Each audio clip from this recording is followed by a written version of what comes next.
Krishna devotees, please accept my humble obeisances. All glories to Sri Prabhupada and Guru Maharaj. So today we'll start from the first canto, first chapter, first verse itself. So it's a nice beginning for those of you who joined little bit into our reading last few years. This is a good opportunity. And those of us who already heard the whole thing also, it's a good opportunity. The more times we hear, more times we read Srimad Bhagavatam, we'll get new insights by the mercy of Krishna and our acharyas like Sri Prabhupada. So we'll start here.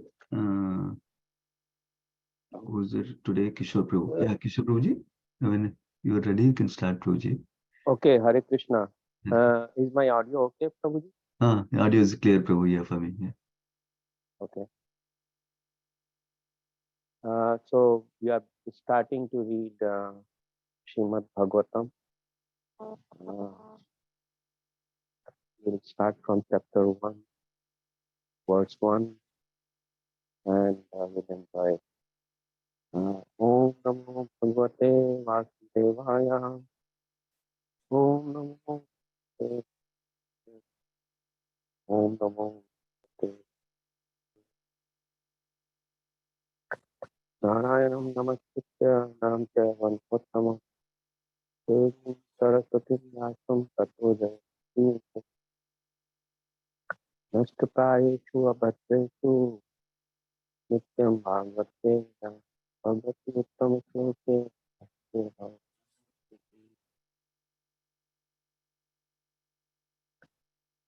So this chapter is titled Question by Sage. Text 1. O my Lord Shri Krishna, O Son of Vasudeva, O all-pervading personality of God, I offer my respectful obeisances unto you. I meditate upon Lord Shri Krishna because he is the absolute truth and primordial cause of all causes of the creation, sustenance, and the destruction of the manifested.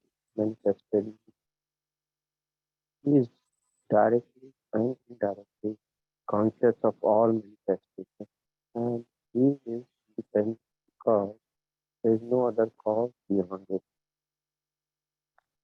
It is he only who Hare first. Krishna, Prabhuji. Yes.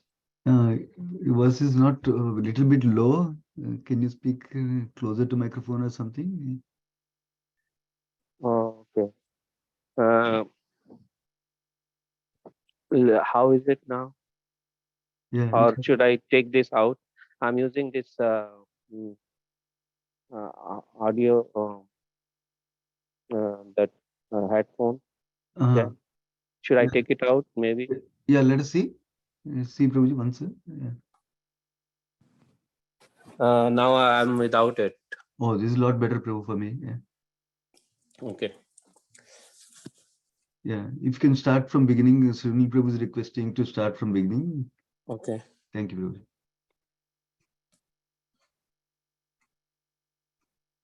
Om Namo Bhagavate Vasudevaya.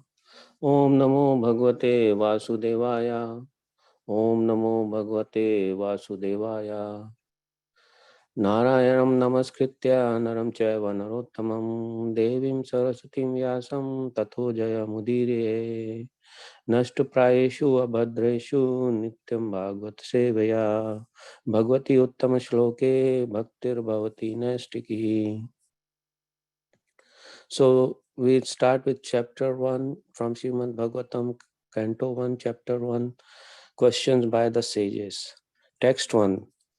O my Lord, Shri Krishna, Son of Vasudeva, O all-pervading personality of Godhead, I offer my respectful obeisances unto you. I meditate upon Lord Krishna because he is the absolute truth and the primeval cause of all causes of the creation, sustenance, and the destruction of the manifested universes. He is directly and indirectly conscious of all manifestations, and he is independent because there is no other cause beyond him. It is he only who first imparted the Vedic knowledge unto the heart of Brahmaji, the original living being.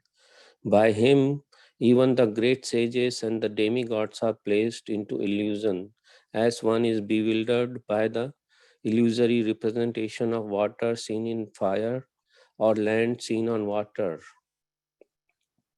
Only because of him do the material universes temporarily manifested by the reactions of the three modes of nature appear factual, although they are unreal.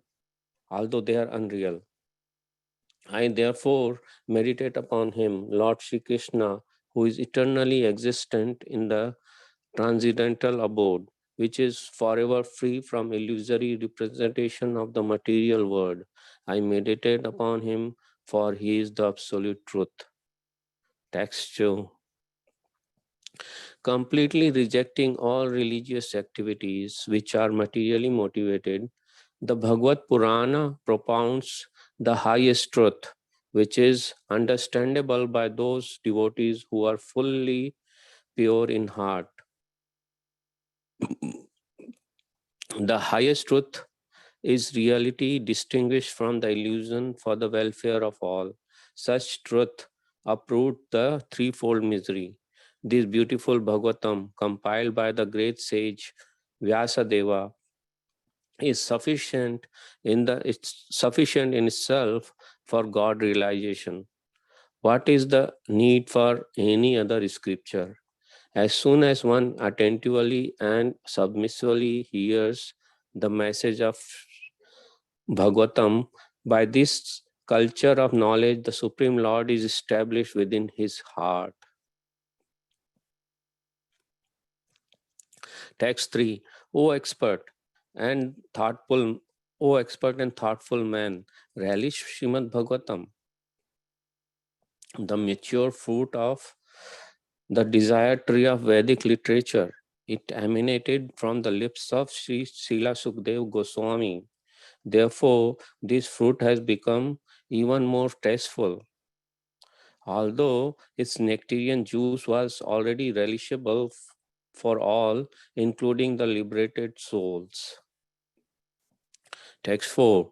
Once in a holy place in the forest of Naimisaranya, great sages, headed by the sage Sonaka, assembled to perform a great 1,000-year sacrifice for the satisfaction of the Lord and his devotees. One day, text 5, one day after finishing their morning duties by burning a sacrificial fire and offering a seat of esteem to Srila Sutta Goswami, the great sages made inquiries with great respect about the following matters. 6. The sages said, Respected Sutta Goswami, you are completely free from all vice. You are well versed in all the scriptures famous for religious life and the Puranas and the histories as well, for you have gone through them under the proper guidance and have explained them. 7. Being the eldest learned Vedantist, O Sutta Goswami, you are acquainted with the knowledge of Vyasadeva, who is the incarnation of the Godhead, and you also you also know other sages who are fully versed in all kinds of physical and metaphysical knowledge. 8. And because you are submissive, your spiritual masters have endowed you with all all the favors bestowed upon a gentle disciple. Therefore, you can tell us that you have scientifically learned from them. 9. Please, therefore, being pleased with many years, explain to us in a easily understandable way what you have ascertained to be the absolute and ultimate good for the people in general. 10. O learned one, in this iron age of Kali, men almost always have but short lives. They are quarrelsome, lazy, misguided, unlucky, and above all, always disturbed. 11. There are many varieties of scriptures, and in all of them, there are many prescribed duties, which can be learned only after many years of studies in their various divisions. Therefore, O sage, please select the essence of all these scriptures and explain it for the good of all living beings. That is, by such instruction, their hearts may be fully satisfied. 12. All blessing upon you, O Sutta Goswami. You know what purpose the personality of God had appeared in the womb of Devaki as the son of Vasudeva. O Sutta Goswami, O Sutta Goswami, we are eager to learn about the personality of Godhead and his incarnation. Please explain to us those teachings imparted by previous masters. For one is uplifted by both speaking them and also by hearing them. 14.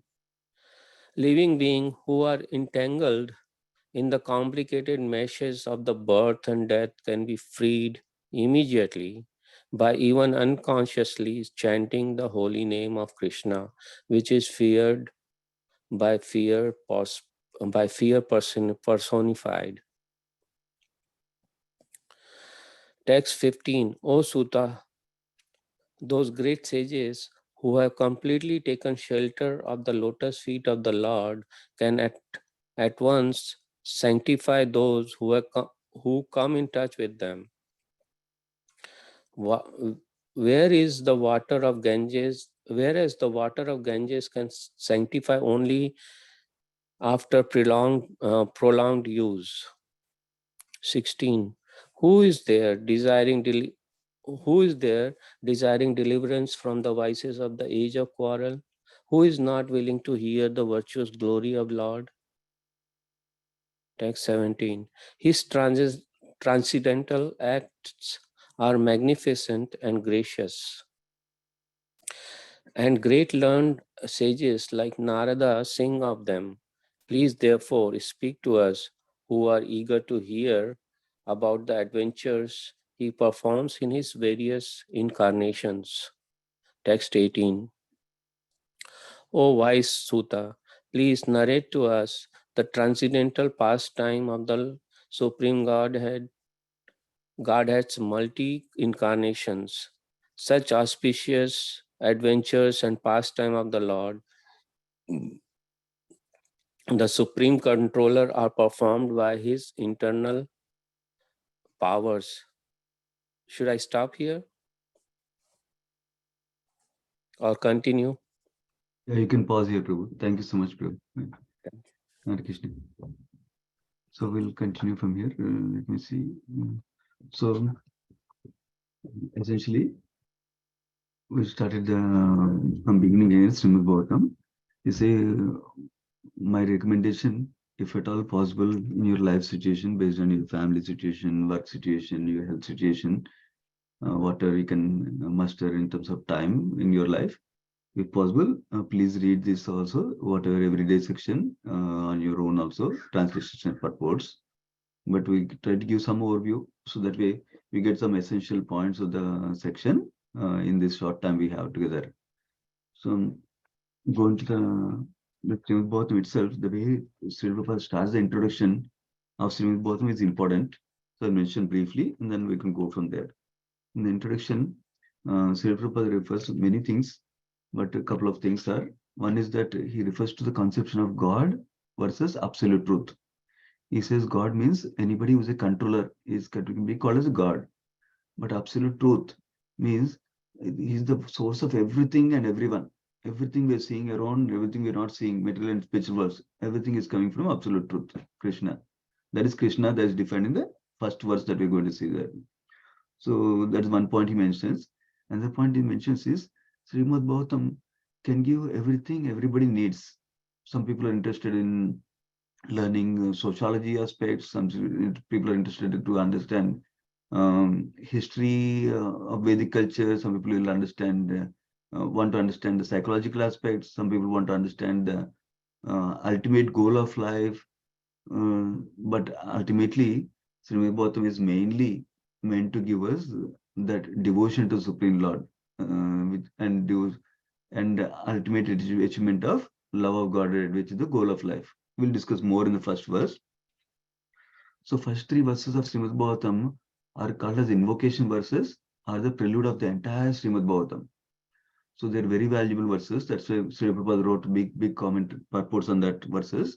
And our Acharyas commented a lot on these verses also. But we'll cover some basic things in these verses, given the time that we have. Essentially, first verse is defining who is the absolute truth, Krishna, that we just discussed just now.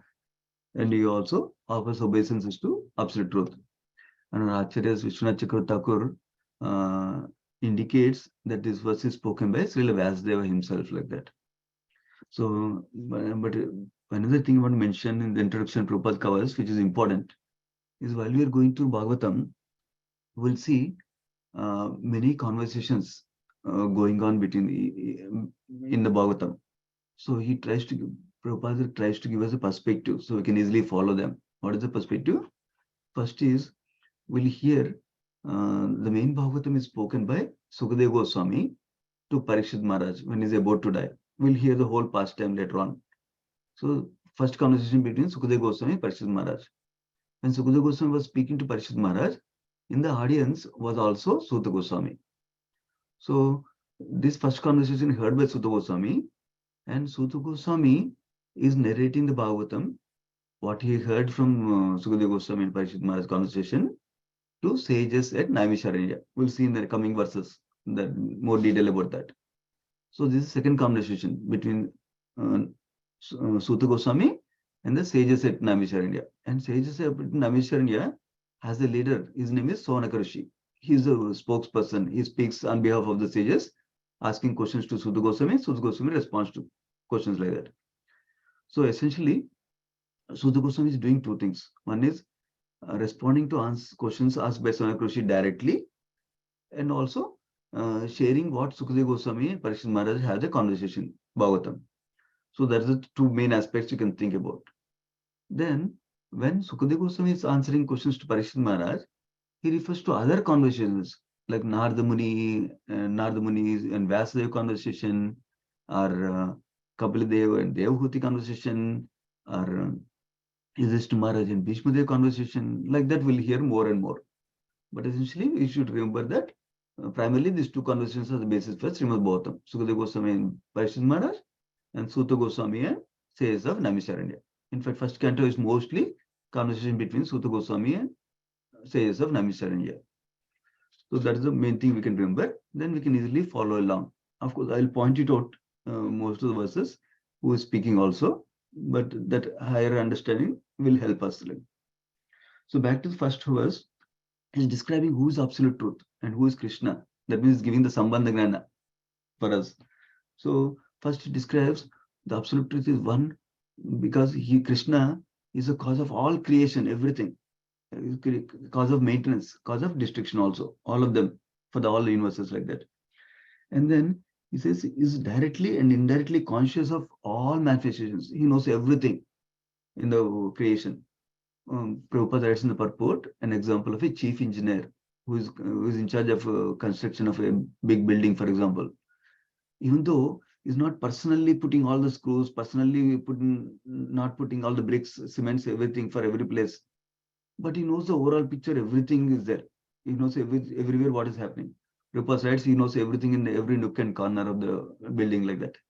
Similarly, Krishna is conscious. Krishna, unlike we know some things that we can see with our eyes, Krishna knows everything everywhere, including what is in our heart also, he knows. There is another glorification about Krishna. And is described as fully independent.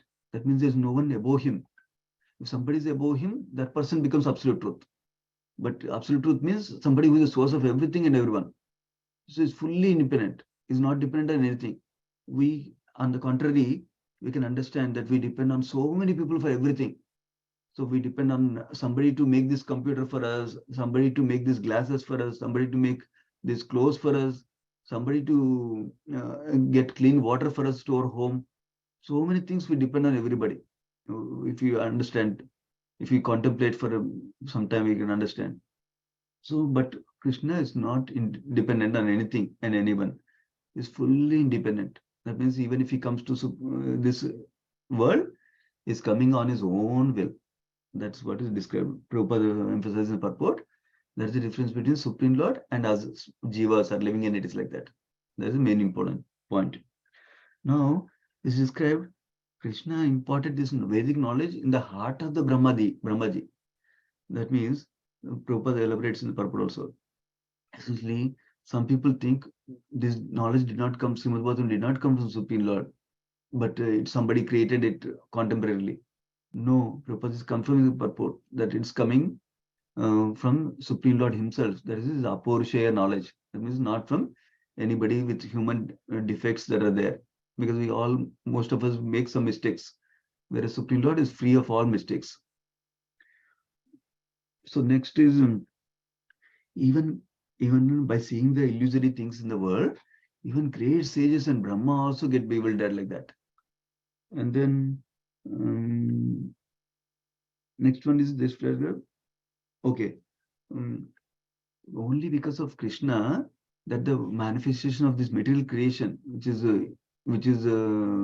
manifestation of three modes of material nature, appears real, even though it's temporarily manifesting only. It appears like it's going to be permanently staying like that. We're in that illusion. And then, whereas even though he is present with all his energies everywhere in the universe, and he can be personally present also if he wants to, anytime, any place, then, but is also separately present in the spiritual world. That means is eternally existent in the transcendental abode, and that is free from any illusion. Spiritual world is free from illusion. That means Krishna is permanently and eternally present in the spiritual world and also in the material world. In fact, everything that we see around us, including ourselves, are a manifestation of one of the energies that Supreme Lord Krishna has, like that. And he is simultaneously present in spiritual world also, which is possible for him, unlike us. And then it ends with Satyam Param Dhimahi. I meditated on that absolute truth. So Acharyas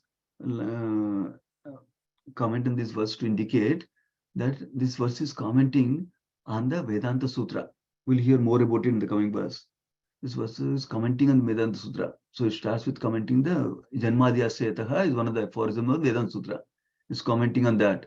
And it's also commenting on the Gayatri Mantra. That's why Satyam Param Dhimahi is described like this. That means that let's meditate on supreme truth like that. How Gayatri Mantra is meant for Brahmanas who are in pure state of goodness can benefit from chanting Gayatri Mantra when given by spiritual master. Similarly, Srimad Bhagavatam helps us to meditate on Krishna. As Gayatri Mantra is helping meditating on Krishna, Srimad Bhagavatam helps us in meditating on Krishna like that. In fact, in the end of the 12th canto also, this meditation comes that this is the Srimad Bhagavatam is a meditation on Krishna and it's a commentary on Gayatri Mantra like that. Now going to the second verse of Srimad Bhagavatam. So this second verse describes what are the glories of Srimad Bhagavatam. How Srimad Bhagavatam is the best scripture. Of course, that's a big elaborate subject matter that Jiva Goswami also elaborately discussed in Tattva Sandarbha, but is eloquently, briefly described here. And also it defines what is a real religion in contrast with cheating religions like that. So what is he saying? He's saying this Bhagavatam doesn't describe cheating religion. That doesn't describe, oh, if you do this, you get this. If you do this, you get that. That's not the primary intent. Though there are very, very few sections where it describes Falasruti, that if you read this pastime regularly, you'll get a lot of wealth, a lot of knowledge like that. But that's not the primary purpose. That's not the main focus of the Bhagavatam. So generally, cheating religion means is defined as purport by Prabhupada. Generally, people try to do religion to get money or valuable things for themselves. They're doing dharma to get some artha, valuable things. And then once they get the artha, what do? They don't engage it in again service of Krishna, service of Supreme Lord.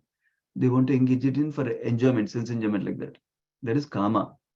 And then when they're frustrated in trying to enjoy, but they're not able to enjoy much, then they'll try to look for how to get out of this world, salvation like that, moksha.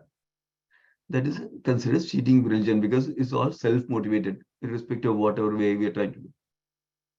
But Bhagavatam instead promotes selfless devotion to Supreme Lord, and that satisfies our heart also.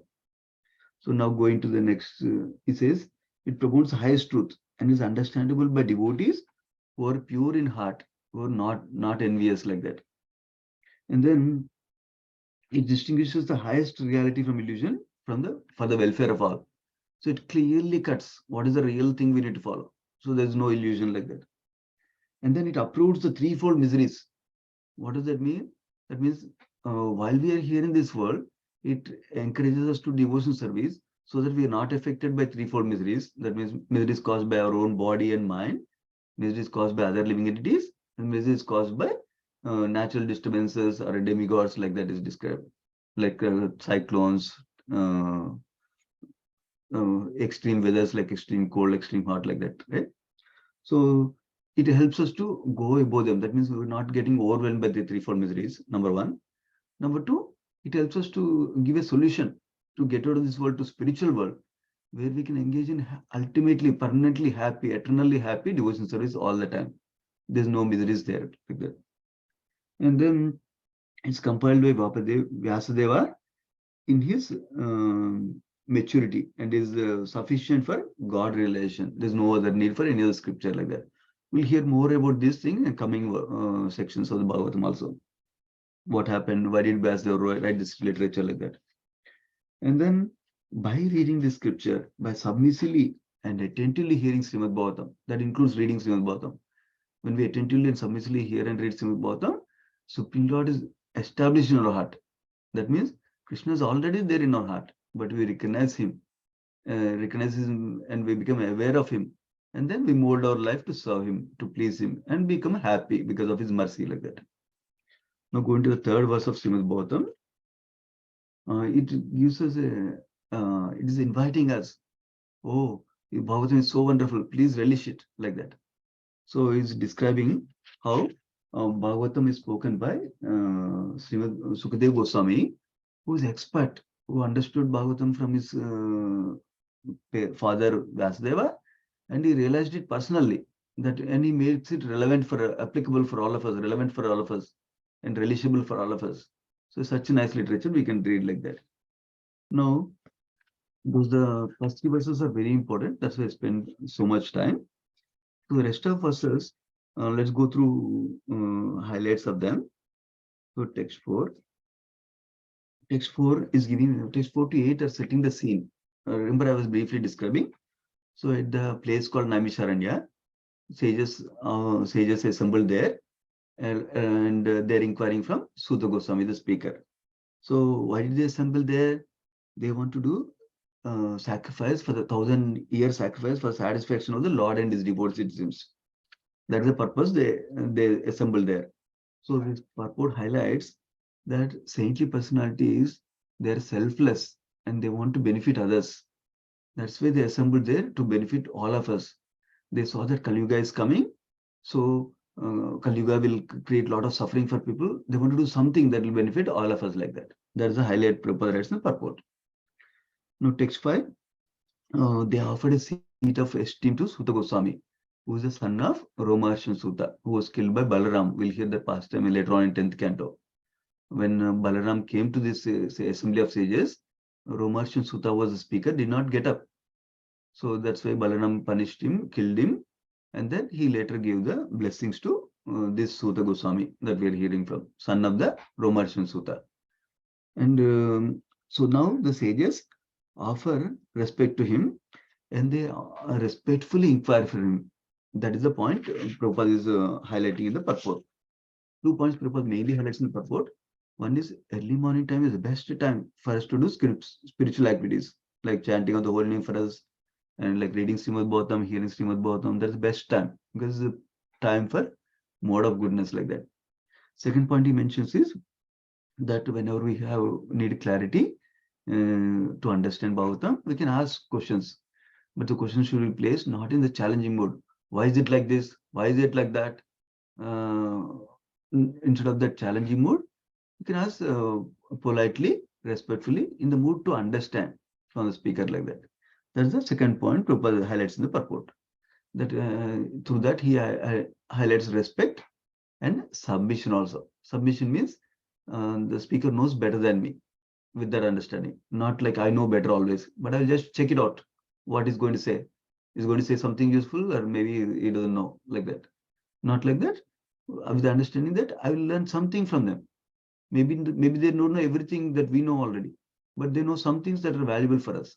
So we can learn from their realization like that. You can learn from their mode of devotion like that. Like that, Prabhupada highlights in the purport. Now, text 6 says, they're glorifying the speaker qualities that is free from all sinful activity. Prabhupada highlights the importance of following the four regulative principles. No meat eating, no intoxication, no gambling, no illicit sex.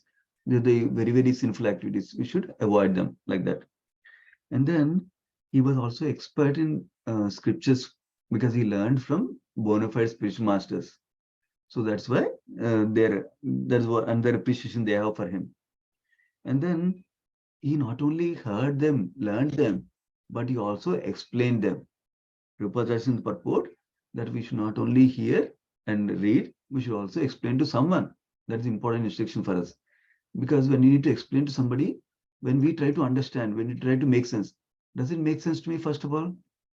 Then we understand properly and then we can share with others like that. That's a highlight Prabhupada writes in the purport also. Now going to the 7th verse, is they're saying that you not only learned the knowledge Vedic scriptures from Vyasadeva, but you also know other atheistic philosophies also. Because of that, you know how to present the Bhagavatam nicely and how to defeat these imperfect understandings also. Like that, they're appreciating him, his viewpoints.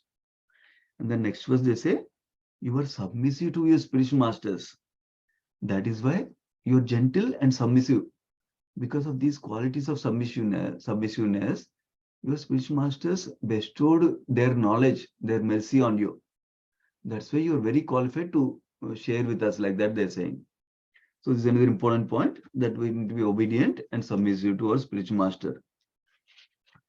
And then coming to the next verse, 9th verse, they're offering, please be blessed with many years like that. Vishnu Thakur says, their eagerness, they want him to stay long so they can benefit from his association like that. And then they're saying that this is the first question. This chapter describes total 6 questions by the saviors of Namisar India. So first question they're asking is, what is the ultimate good and absolute good for everyone in general? Please tell us like that. And then next question they're saying, people in the Kali Yuga, they don't have so much time. That means they don't come to Krishna Kada. And even if they come, they're very lazy. Even if they get time, they're very lazy. They don't want to come to Krishna Kada. But let us say they make time somehow, they overcome their laziness and they came to Krishna Kada, but somebody will cheat them with wrong understandings like that. Let us say they found a good speaker still, and they found the time, and they made interest, and they came to Krishna Kada, and they found a good speaker to listen to, but then they are very distracted. While hearing, they're thinking different things. So Prabhupada writes in the purport, the reason for distraction is we're engaging in so many things, material things, this enjoyment, that enjoyment, this enjoyment. That's why we are losing the attention time, as attention span of our mind like that. That's so. Now go into the 11th verse. So first question we heard was, what is the ultimate and absolute good for everyone like that? Now in this verse, they say, because we told all these qualities, they don't have time, they're lazy, and they get cheated easily, and they don't have so much attention. Please don't tell us all the scriptures that are there in the world. Tell us what is the essence of the whole scriptures. In brief, please, like that. That is the second question asked by sages. The answer to these questions will come in the second chapter, which is to engage in with love for worship of Supreme Lord like that.